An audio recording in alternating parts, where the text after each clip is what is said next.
Hello everyone, this is Solomon of Solomonic Demons, and today we're going to be talking about the new Epiphone Kirk Hammett Greeny, and with the fact that these guitars come with the open book headstock from Gibson.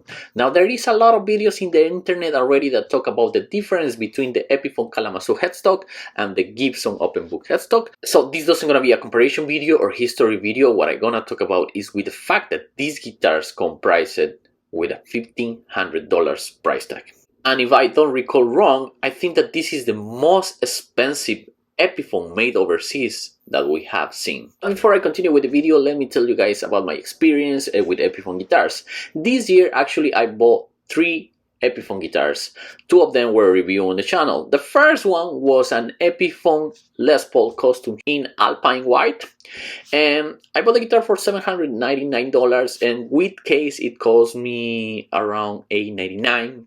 I bought it from Sweetwater, and I had a really great experience with the guitar. In the review, I said that I was impressed with the quality that Epiphone offered under $1,000. Then the second Epiphone that I bought was the one that you guys didn't saw in the channel. This was an Epiphone SG Standard, and the guitar had a lot of issues out of the box. Unfortunately, the neck was concave and the truss rod wasn't responsive.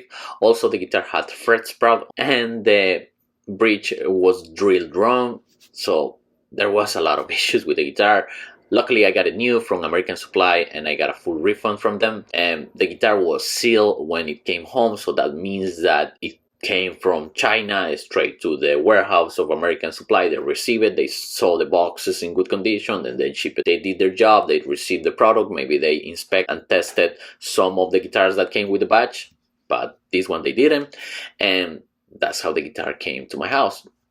Once again, luckily I got a full refund and it wasn't a big issue for me.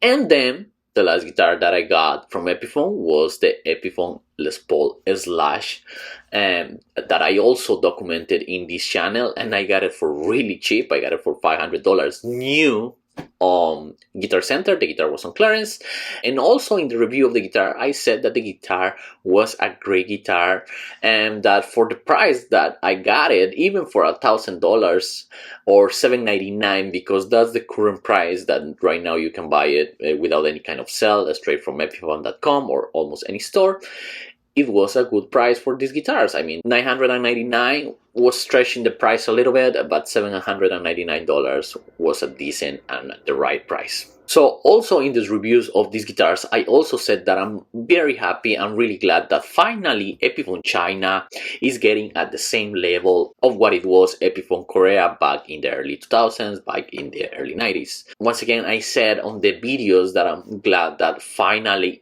Epiphone is at the same level of what it was when their high-end guitars were made in Korea. And even I think that in some aspects is better than what Epiphone Korea was back then. I'm saying this because back in 2009, my main guitar was an Epiphone SG Prophecy made in China. There was this fret sprout issue that the guitar had that eventually developed in a very bad problem. There was also issues with the electronics, and back then this guitar came with EMG pickups and I didn't know how to fix it. I had to do a rewire at the end. That's actually how I learned with that guitar. On that guitar with the case, it was $189 if I don't recall wrong, and I had to fix a lot of stuff with it too. And it was my most expensive guitar back then, because before that the only thing that I had was a Fender Mexican Strat and a LTD EX50. And even if the guitar looked cool, this guitar made in China that was almost $1,000 back in 2008, 2009. I don't recall exactly the year, but I remember that these guitars actually came out in that time, and that's why I got it, because the guitar really looked metal. This one was the ones that came with EMG pickups. There were another ones that used to came with dirty finger pickups. Now we know that the new generation of Epiphone Prophecy come with Fishman pickups, but like I said, I'm talking about the old ones, 2008, 2009. And yeah, a lot of issues. After that, when I started buying guitars again, I wasn't interested on Epiphone until this year, like I said, that I decided to try again Epiphone guitars, and actually they feel totally different. Even if the reviews of the Epiphone Custom Les Paul and the Epiphone Slash Standard, I said that the guitars still feel a little cheap with the fact that the hardware that they are using and some components. But in the case of the Epiphone Les Paul Custom and the Epiphone Les Paul Slash, what they were trying to achieve, what they were trying to copy, in the case of the Epiphone Les Paul Custom, was a Gibson Les Paul Custom that is almost $5,000, and the Epiphone was $799. It was a really great job because the guitar really looked similar to the real deal. I mean, it wasn't the same exact copy, but also feel great and also sound great and also is priced right for what it is, right? Now, same thing for the Epiphone Slash. After Gibson cut the price to $799, I think that it was priced right because the Gibson Les Paul Slash standards are around $2,500 and $799 is almost a quarter of what Gibson asks for a Gibson Les Paul Slash standard. Now, those guitars had the Kalamazoo headstock. Those guitars don't have the open book headstock, obviously, but I don't think that if you add an open book headstock to those guitars, the price had to be double, you know.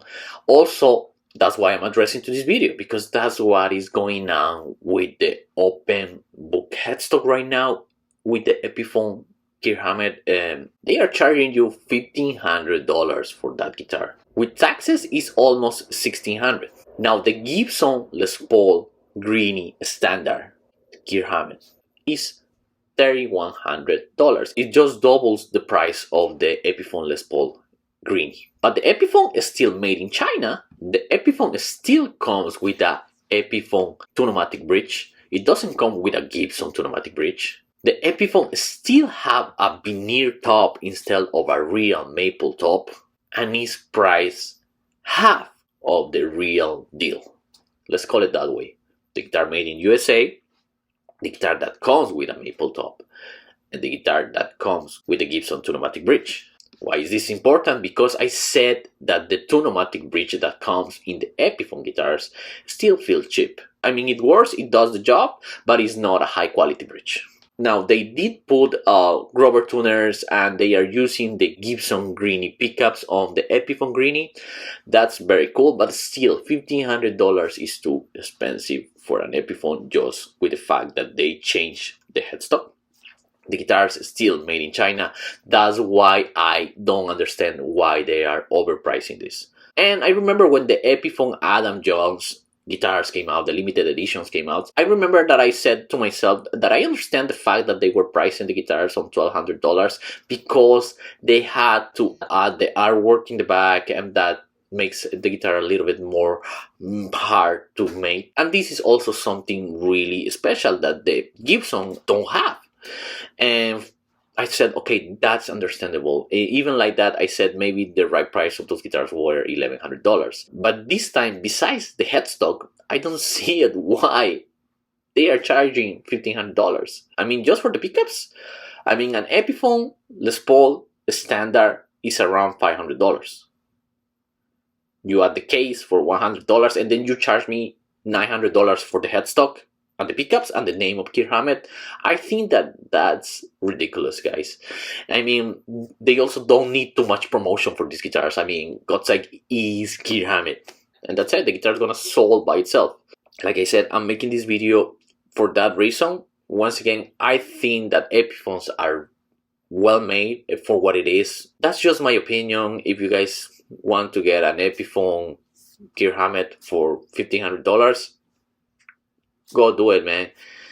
I will save a little bit more money and get the Gibson, you know. I mean, I don't see the point about getting the Epiphone. It's pointless. Just get the Gibson. This was all about Solomonic Demons. Thank you so much for watching this video. Take care and bye.